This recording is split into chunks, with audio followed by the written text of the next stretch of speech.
What's up guys, Brian here from Yugo Gaming and welcome back to another episode of Can It Game. Today we're putting the Infinix Hot 60 Pro Plus through our gaming stress test. It's crazy thin, it's lightweight, and it's priced for the masses in the Philippines. But the question is simple, can it really game? Let's find out. For the specs, the screen is a 6.78-inch curved AMOLED running at 144Hz with a 1.5K resolution. It's bright and punchy, rated up to 4,500 nits peak in certain scenarios, and uses 2160Hz PWM dimming for more comfortable low brightness use. Gorilla Glass 7i sits on top, and the whole body carries an IP65 rating. There are dual speakers tuned by JBL, which helps with immersion in shooters and racing games. Under the hood, you get a MediaTek Helio G200 with a 6nm process, with a Mali G57MC2 GPU, paired with 8GB of LPDDR4X RAM and 256 UFS 2.2 storage. There's no microSD slot on the Pro Plus model, so keep an eye on storage if you install lots of big titles. Battery is 5160 mAh with 45 watts wired charging in the box. Infinix also talks up longevity on this pack, targeting strong health even after heavy use. The headline though, for a phone this thin, the thermal design still includes a vapor chamber in an 11-layer cooling stack. Price in the Philippines, 8,999 pesos for the 8GB plus 200GB variant. That's the official SRP with occasional lower promo pricing at launch. For the benchmarks, we'll flash full numbers on screen. In sustained tests like 3D Mark stress runs, the Hot 60 Pro Plus held 98% stability and didn't throttle below 76% of peak in CPU throttling test. Translation: sustained loads don't crater performance as fast as you might expect from a super thin budget phone. Synthetic scores are mid-range, but steadiness is better than the price suggests. Now for the gaming test, we play each game for 30 minutes at the highest graphics and highest frame rate options available. We recorded average FPS and average surface temperature. This is a stress scenario designed to push the SoC, GPU, and cooling. It lets us see how the phone behaves when things get hot, not just in short bursts. Real players often mix settings, but this method reveals the ceiling in a fair, repeatable way. First is the Call of Duty Mobile, average 60 FPS at 41 degrees Celsius. Controls felt tight, aim tracking was responsive, and there were no frame drops that could throw you off mid-match. If you're into competitive shooters, this phone can absolutely keep up. The speakers help with positional cues, and the 144Hz panel keeps UI motion crisp between matches.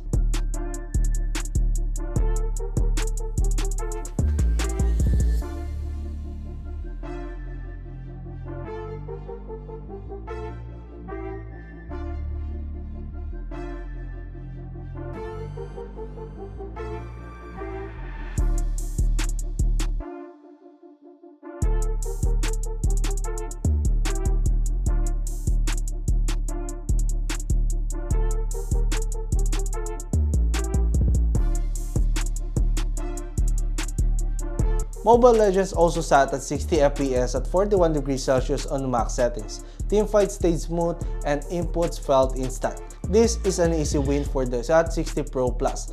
If you're a mobile player, you'll be happy out of the box and you won't need to tweak anything beyond your usual sensitivity settings.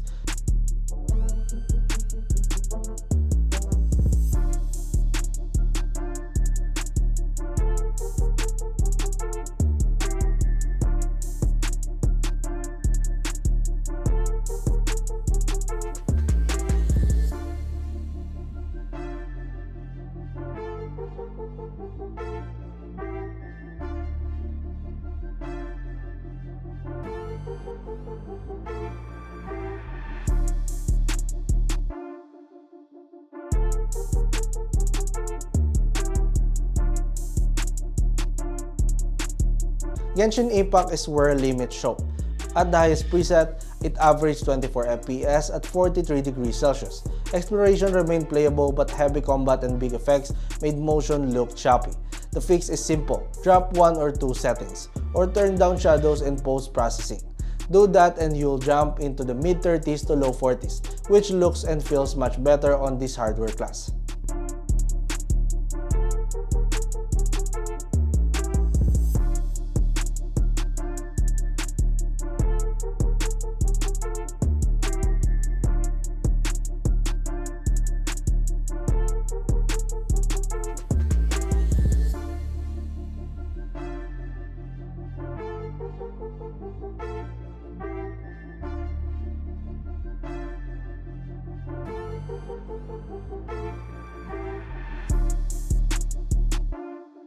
Next is the Asphalt Unite Legends, held 30 FPS at 42 degrees Celsius. Racing felt consistent, drifting was predictable, and the visuals still look good. This isn't a high FPS racer on this device at top settings, but it stays stable. If you want extra smoothness, step down a notch on graphics and you'll trade a bit of eye candy for more fluid motion.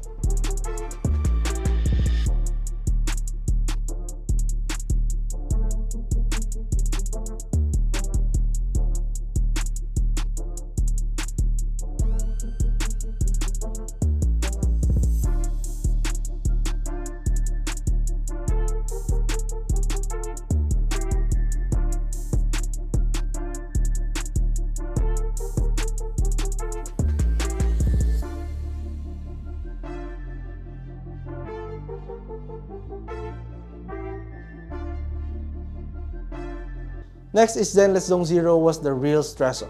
At max, it landed at 14 FPS at 43 degrees Celsius. That's a slideshow for a fast action game. The takeaway is clear. This title needs reduced settings on the Helio G200. Once you lower resolution, scaling, and effects, it becomes much more playable. But don't expect high FPS at Ultra.